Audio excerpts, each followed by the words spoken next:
Bueno, hoy vamos a charlar sobre el seminario de obesidad. Como primera medida, vamos a hacer algunos comentarios respecto a la epidemiología y la definición. Tenemos que tener en cuenta que la obesidad es una enfermedad compleja, es una enfermedad crónica que tiene un impacto negativo en la salud de la población. Además de esto, en los últimos años ha habido un crecimiento exponencial en la prevalencia de obesidad en todo el mundo.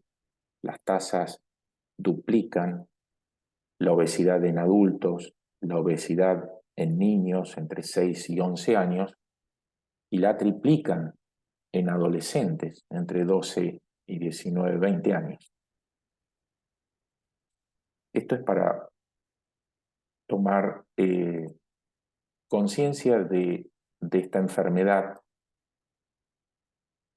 que tiene algunas consideraciones que vamos a ver que son importantes identificar. En general, la obesidad suele ser una causa de estigmatización y en general partimos de un preconcepto que el individuo no tiene voluntad para corregir su manera de alimentarse, no tiene voluntad para salir de una situación de sedentarismo. Sin embargo, hay, yo diría, toneladas de literatura que se basa en la evidencia que ha demostrado que la obesidad es una condición médica muy compleja y causada por múltiples factores, entre ellos genéticos, los factores ambientales, los factores metabólicos y los factores conductuales. En el 2008, un panel de expertos concluyó que la obesidad es una condición compleja con diversos causales, incluyendo factores que están en gran medida fuera del control de los individuos. Por lo tanto, esto de seguir repitiendo a una persona que tiene diagnóstico de obesidad, repetirle una y otra vez, no comas eso, déjalo, es una simplificación del problema. ¿Cómo se clasifica la obesidad? ¿Cómo se determina que una persona tiene obesidad? Bueno, es otro desafío. En general, cuando uno trata de definir una condición médica, lo hace a través de alguna medición que sea práctica y esté disponible en el entorno que nosotros nos desarrollamos como médicos, es decir, en el consultorio, por ejemplo. Hay medidas muy precisas de la cantidad de grasa corporal que tiene un individuo, como puede ser, entre otras cosas, hacer una tomografía, una resonancia, hacer un pesaje bajo el agua, pero estas medidas son impracticables, muy complejas para llevar adelante de manera generalizada. Por lo tanto, se suele o se sigue más bien utilizando la estimación del índice de masa corporal y la circunferencia de la cintura. Si bien tiene muchas limitaciones en comparación con los métodos que mencionamos de imágenes, pero uno lo puede utilizar fácilmente en la práctica clínica. Es así que uno determina que podemos clasificar a la obesidad según el índice de masa corporal en una obesidad de grado 1, que es un índice de masa corporal entre 30 y 34,9 kilogramos metro cuadrado, el grado 2, que es 35 a 39,9, y el grado 3, que sería una obesidad severa, es superior a los 40 kilogramos por metro cuadrado. Las morbilidades asociadas a la obesidad tiene, digamos, asociaciones múltiples como la enfermedad cardiovascular, que incluye también la enfermedad cerebrovascular, la enfermedad coronaria, la insuficiencia cardíaca, hipertensión arterial, tromboembolismo de pulmón. También conlleva a enfermedades musculoesqueléticas como lumbalgias, osteoartritis, sarcopenia, enfermedades metabólicas, la diabetes, dislipemia, el hígado graso no alcohólico, la gota, problemas psicológicos como la depresión y ansiedad, enfermedades respiratorias como la apnea del sueño, la hipertensión pulmonar, la tendencia a, a mayor gravedad cuando se adquieren infecciones respiratorias, tanto bacterianas como virales, incluido el COVID-19, como ustedes seguramente han visto o han escuchado sobre casos de infecciones graves pulmonares en pacientes que tenían obesidad y contrajeron el SARS-CoV-2. También infertilidad, causas de hipogonadismo, síndrome del ovario poliquístico, complicaciones del embarazo, ciertos tipos de cánceres. Es así que es una, como dijimos al principio, es una enfermedad compleja. Aquí tenemos un esquema conceptual de cómo, entre otras cosas, la diabetes, la obesidad aumenta el riesgo del desarrollo de las enfermedades.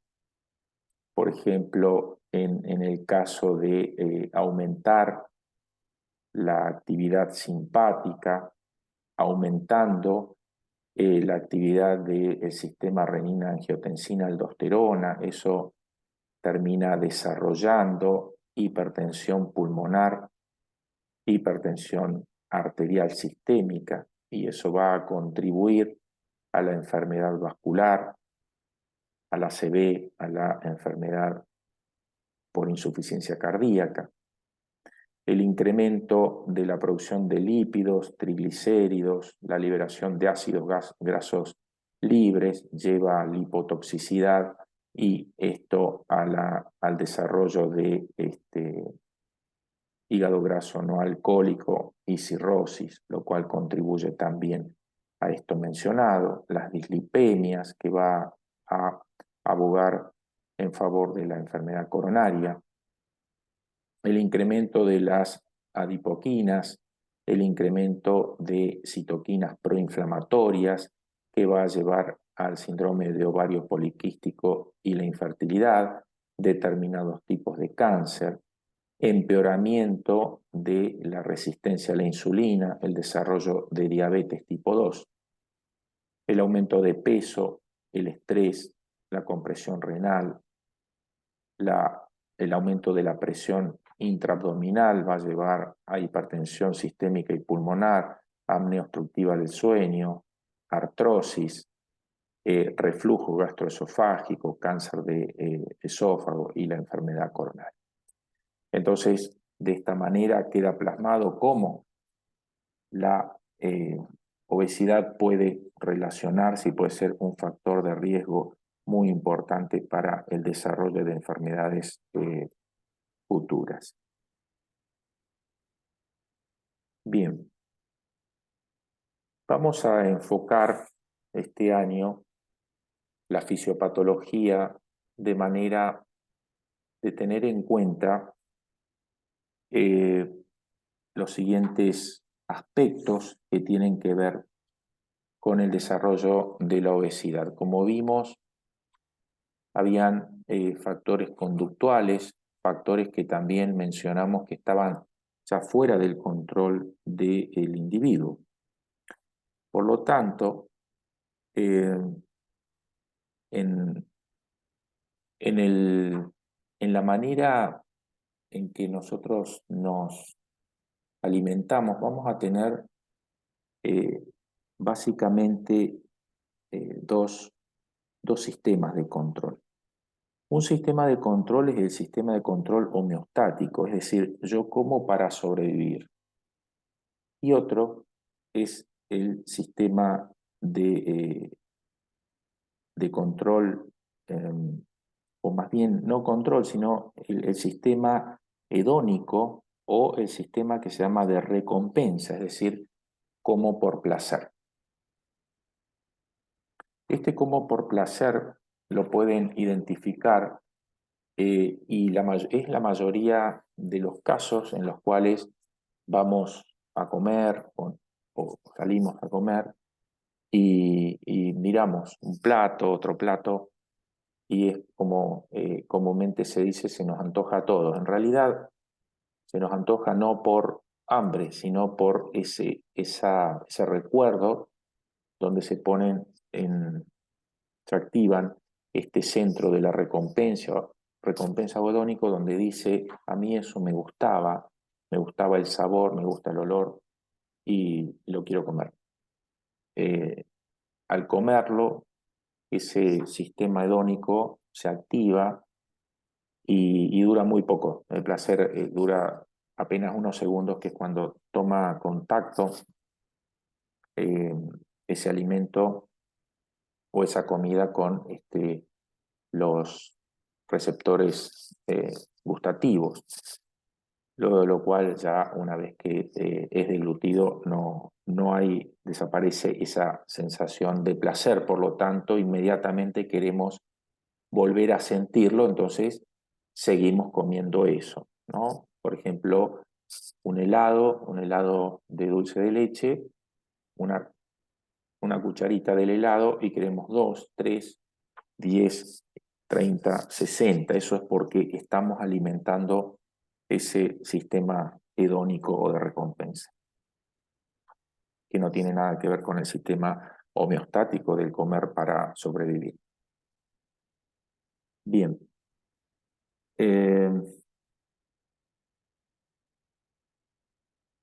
Cabe mencionar que en el año 1969 se llevaron una serie eh,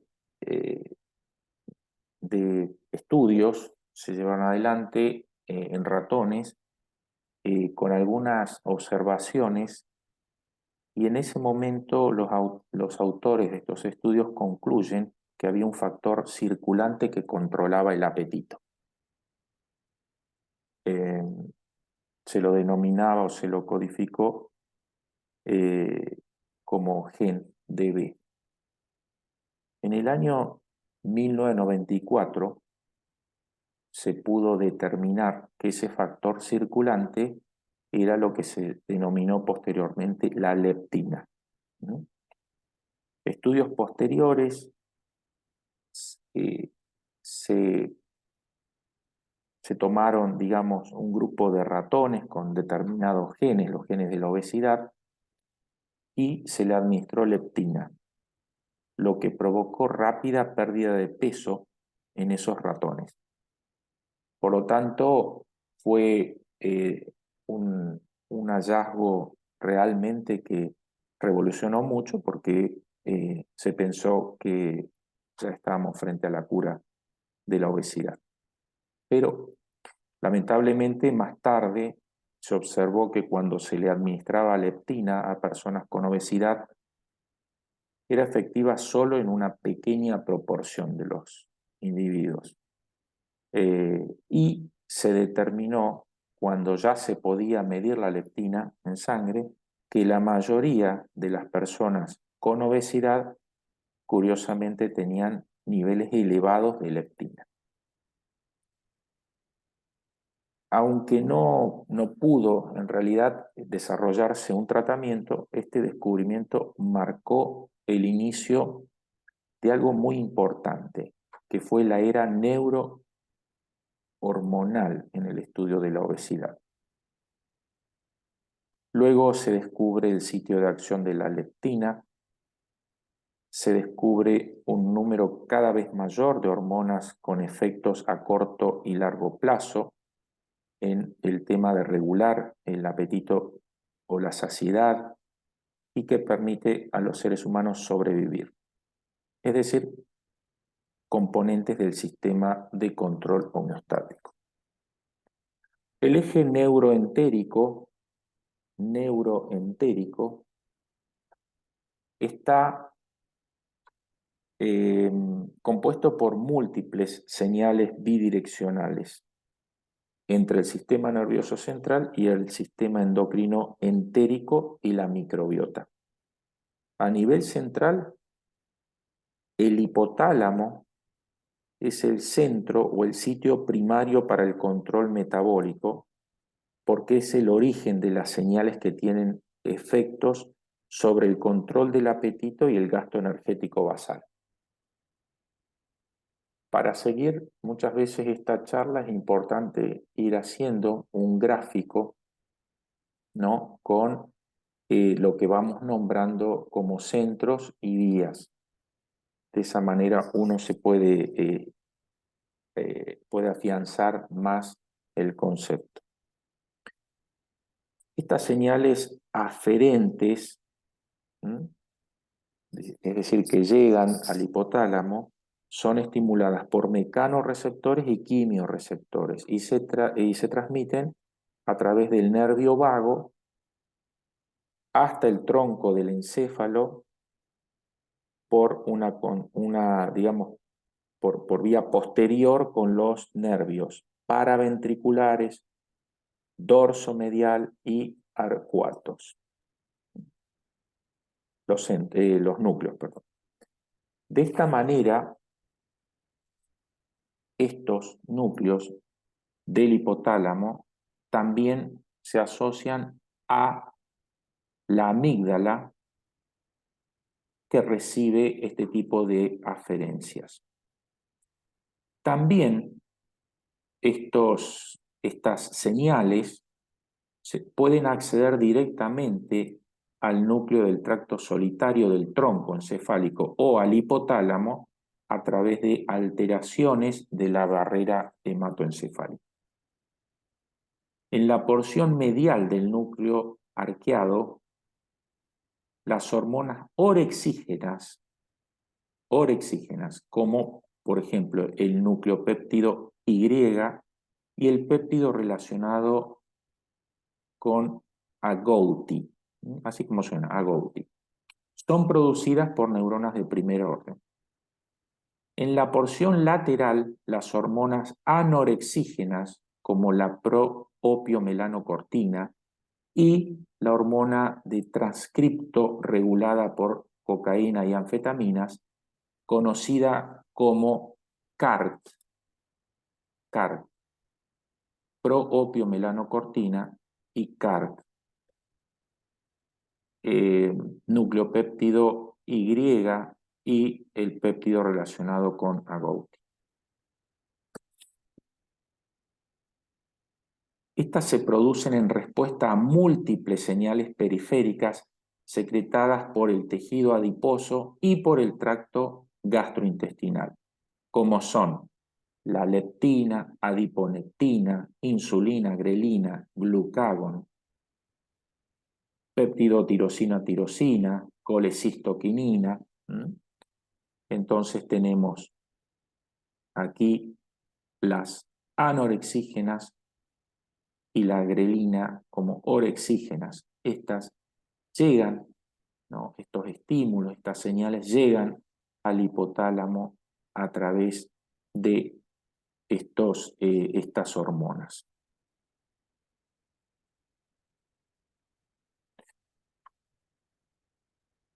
Así las neuronas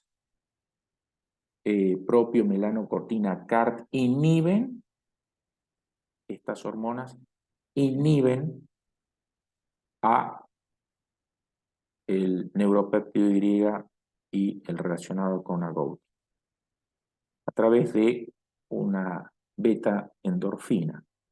Y este complejo a la vez inhibe a este otro a través del neurotransmisor GABA.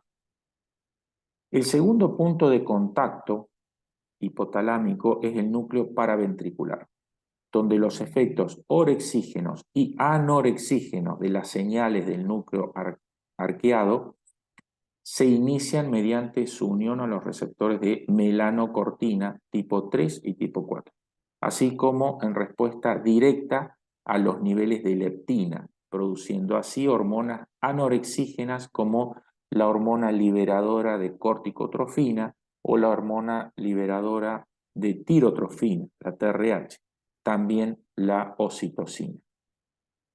También inhibe la producción de la hormona concentradora de melanina y las hormonas orexígenas producidas por las neuronas del núcleo lateral del hipotálamo y del núcleo dorsomediano.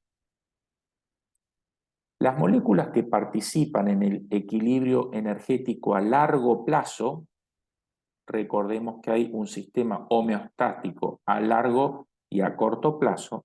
Los de largo plazo son la leptina, la insulina y la proopiomelanocortina.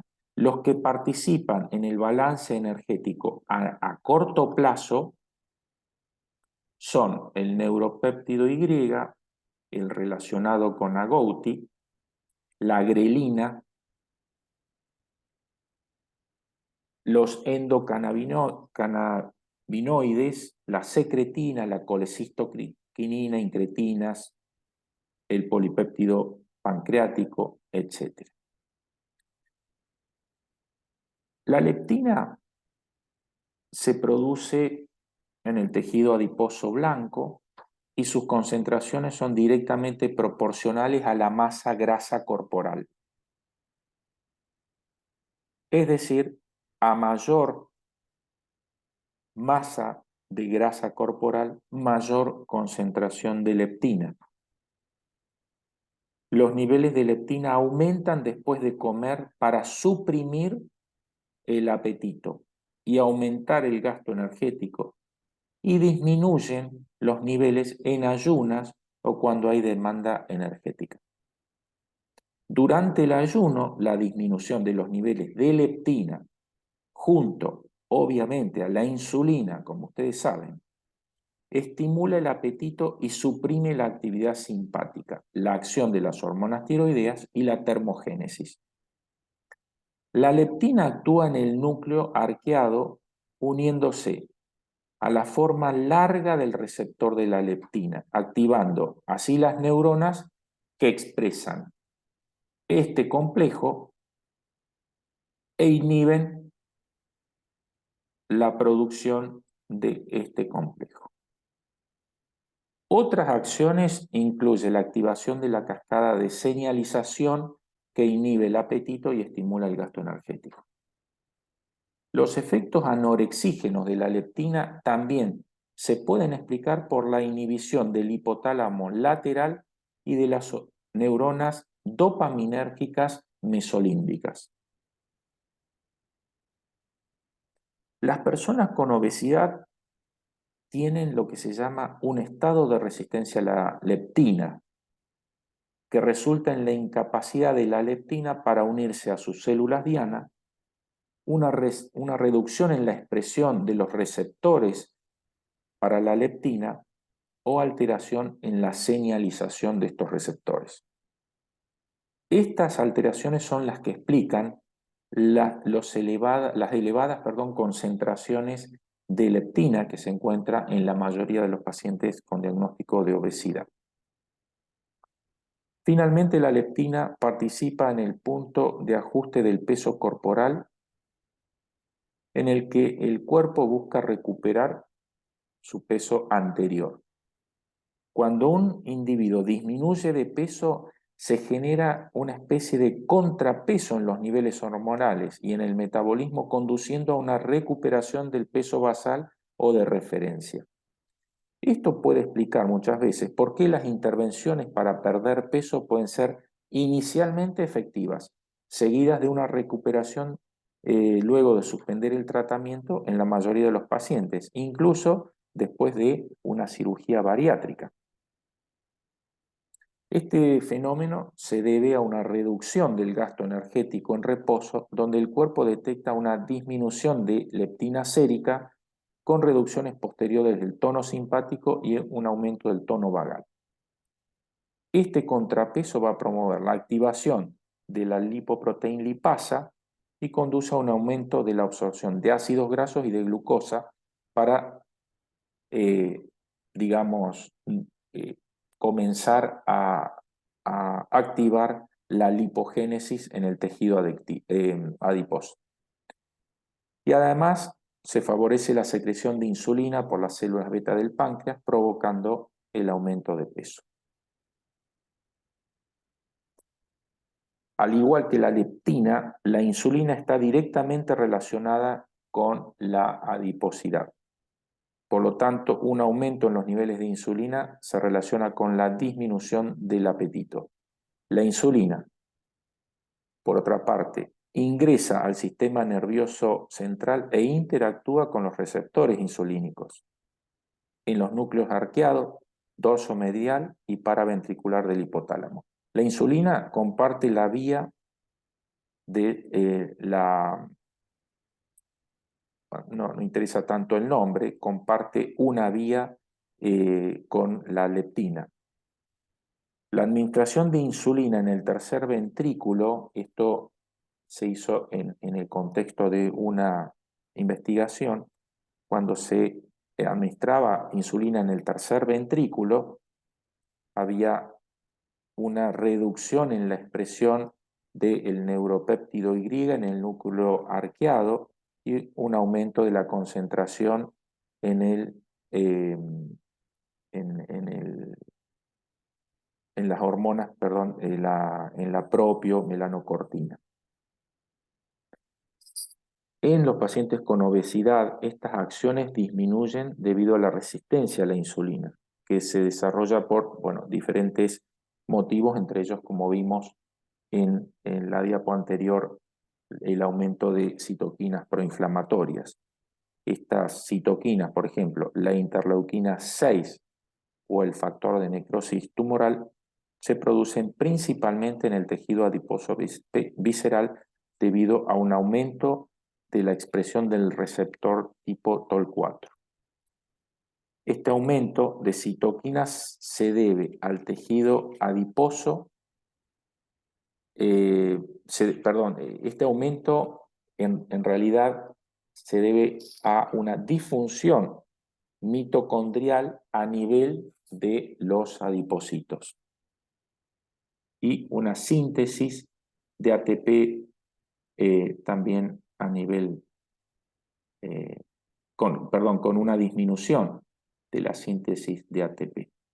Además de lo que mencionamos como estructura de regulación de el apetito, el hipotálamo, la corteza cerebral, el bulbo olfatorio, el hipocampo, el cerebelo y algunas vías del circuito de recompensa tienen,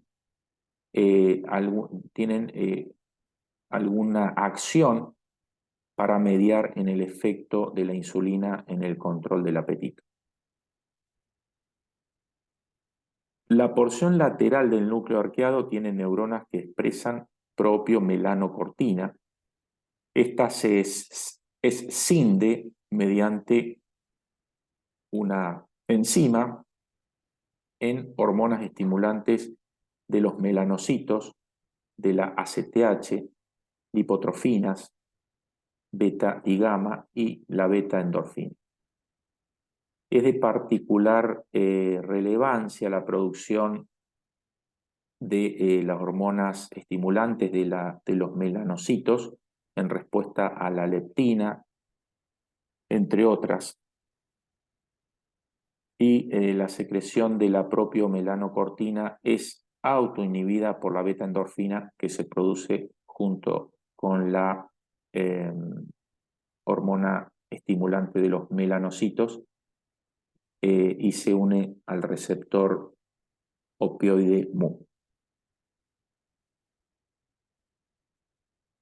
Por otro lado, tenemos otra hormona que también actúa en la regulación del apetito, pero en este caso de manera estimulando, o sea, es un orexígeno, como es la grelina. Eh, es una, como ven, es la única señal orexígena periférica que induce hambre durante los periodos de ayuno y disminuye el hambre en el estado postprandial. La grelina es secretada principalmente por células tipo PD1, células de las glándulas oxínticas, gástricas y del duodeno. En su forma activa, la grelina funciona a través del receptor secretagogo 1A de la hormona de crecimiento, vinculada a la proteína G-alfa-Q, que se expresa abundantemente en el núcleo arqueado y los núcleos mamilares laterales, donde donde se estimula la orexia, digamos, la sensación de plenitud. También en el núcleo ventromedial del hipotálamo, principalmente en estas neuronas. Las concentraciones de grelina aumentan con la adrenalina, epinefrina, entre otras. Disminuyen con la hiperglucemia, aumentos en la concentración de insulina, aumento de la concentración de leptina, etc.